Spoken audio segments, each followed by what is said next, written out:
Hey, yo, what up, bros? So, day one in the books. Day two, morning one, morning two, words. But how was your day one? Was day one good? Was day one bad? Was it profitable? Was it great? Did you run your blights? Did you do your blights? Have you started farming for blights? Listen, I don't know, man. I'm not going to say that they're good. I'm not going to say that they're bad. I am going to say, though, if you do happen to come across one, your boy wants them. I'll buy them all. You know where to find me. Come down, join the Discord. There's a link down below. But if you're going to run your blights or you're thinking about blights, blights are back on the table. Blights are great. Blights are wonderful. And blights have made me a ton of gear and a ton of progress. The end of day one, we closed out with Red Blade Banner.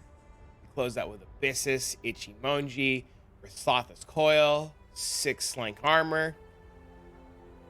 Pretty okay ring, some life, some resist, a little bit of dex, non-channeling, global crit chance, pretty good. Second ring so far, a little bit of rarity, cold, light, non-channel, channeling skills. Don't look at the base. The base isn't very good. Don't look at the base. I'm adding a little bit of rarity onto some of my gear where I can fit it. Rares seem to be nuts. All the rares that I've encountered have been absolutely crazy. Everybody I know that's been killing rares has been blowing them up and having great success. Loot feels great. Loot feels wonderful. And the whole journey from maps to here, to the campaign, to maps, to just the whole journey has just been fantastic. I have loved every minute of it. I think Sanctum is absolutely wonderful. I think there's an entire way to farm Sanctum and make crazy profit. I'm still stepping foot into it, but I know a lot of people have been questioning, are blights good? What happened after the tweet yesterday? If you haven't seen the tweet, there'll be a little pop-up in a second that shows you epidemiology was removed off of the skill tree. Well, off is a strong word. They removed the extra quantity on blight maps and they changed up the node. I was a little skeptical at first. I was a little hesitant. I didn't think blight maps would be very good. And I was like, you know what? Let's do it. Let's try it. I got to maps. I started running maps. And as soon as the first blight map became available, it was like 10C. I bought it up immediately. All of my friends thought I was crazy. And the money started rolling. My first blight map of the day, I nabbed 2 raw divines, which was extremely above lucky, but then continued to use that money to sell into chaos, to buy more maps, to do more things, to buy more maps and do more things. And it has been very, very, very profitable. Currently, my Atlas is only 51. I haven't really filled out a lot of my Atlas as blight maps started rolling in, and I just couldn't help myself, and I started buying them. As blight maps started to slow down, as you guys started to go to bed, I started working on my Atlas a little bit more. My plan today, though, is I'm going to be farming and selling blight maps to my community.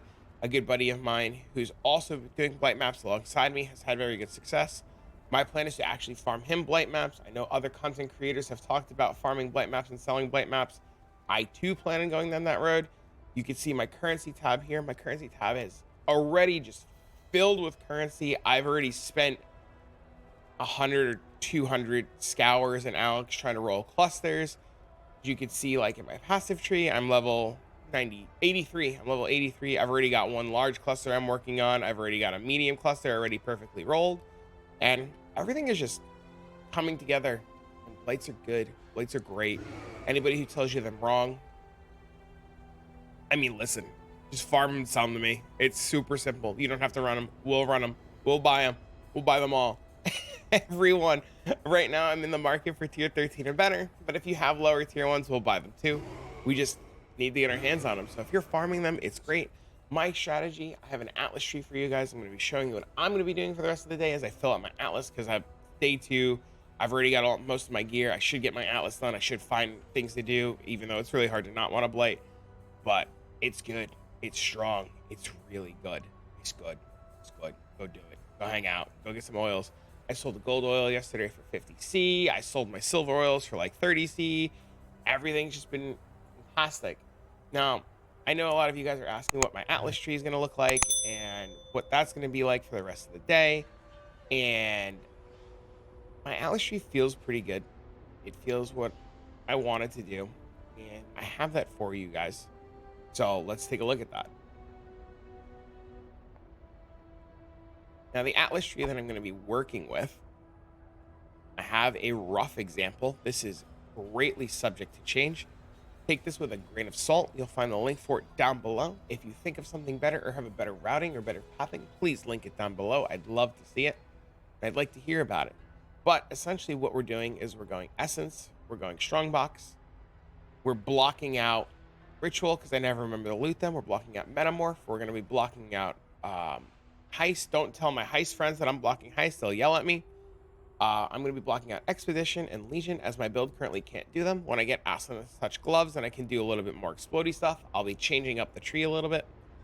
I also am taking Harbinger. I think Harbinger is really good. It feels, and don't quote me, that Harbinger mobs are dropping loot, like the rares are dropping loot. So I don't know if that's changed. I plan on doing some more testing today. Taking additional chance at Harbinger to get more Harbingers. I think there's a world where we take these nodes, so I'm actually going to unspec out of these in front of you. I'm going to take these for chance at currency stacks, because if the off chance that, you know, the fracturing orb falls, I'd like for a chance for its upgrade. I'm also taking the strongbox nodes for operative, for corrupted strongboxes for tamper proof. I come up to the middle wheel. I take all the quant, all the rarity. I'm taking all the essence nodes, all the big wheels for essence. I'm taking the daddy harbinger node because harbingers are great and I like harbingers and they're a lot of fun for me.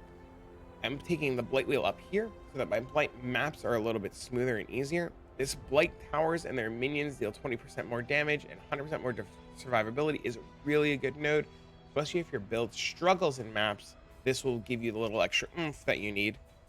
Blight monsters take 8% increased damage. These nodes and this wheel is only good until your build hits its peak performance and it's really strong.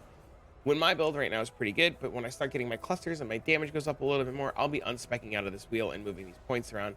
There's a good chance for me, I'm going to be moving them in the shaping of the valleys and just running Fortune Favors the Brave, as I feel that's really good. This node also gives me quantity, rarity, and pack size. This is 1, 2, 3, 4, 5 points, which is 1, 2, 3, 4, 5, and then I need to take another point, and I'll be taking it out of the little top hat here. So I'll just unspec out of this, unspec out of this, and I'll just be going 1, 2, 3, 4, 5, 6. So that's my plan for that. I also took epidemiology. I know I said epidemiology has changed, but it's still really good. We also want to increase chance of blighted maps. I'm going to be selling the blighted maps or running them myself. I'm going to be running them myself. Don't kid yourself. I'm not selling them. That would be kind of silly. Let's sell them to me. I'm also taking additional chance for blight encounter. I will be using a blight scarab in my map farming. I don't know what other scarabs I'm going to be using yet, but I'm definitely going to be using a blight scarab. As far as sextants go, I will probably be buying the oil sextant and setting that up. Very similar to what we did last week. Toxic sewers are an actual tier 16 map. I'll be doing that. I'll probably be blasting toxic sewer. I'll be farming blighted maps, and then I'll be taking the node up here for chance at synthesis map, the node here for chance at elder guardian shaper map, and the chance over here at conqueror map. Toxic sewer is a really good blight layout. It's really fantastic and really wonderful running blight maps. I'm currently in red maps. I haven't made it to 16s. I think I went to bed at tier 13s. So when I get to tier 16 maps after I do this video, that's what I'll be doing. As soon as I accumulate a large number of elder shaper maps, I'm going to be transitioning into bossing, which is why I'm playing General's Cry. Now, I know a lot of you guys are asking about General's Cry, and I know a lot of you guys are probably looking for an update on that. I converted to General's Cry as soon as I hit maps. I got Ichimonji for like 10C. I got Sloth's Coil for like 15C. Red Blade Banner was 1.5 divs. Abyssus was like 5C by the time I bought it. I paid 40C for a 6-link.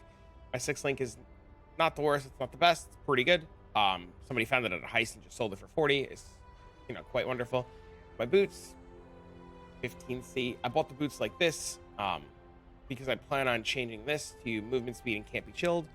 My gloves are going to get changed. They're going to be Oscarm gloves for when I start mapping. I'm just waiting for a pair with vulnerability to come up, and then we just go from there. I showed you my rings earlier. My rings are just, they're pretty medium. They're very good. And then my necklace needs an upgrade.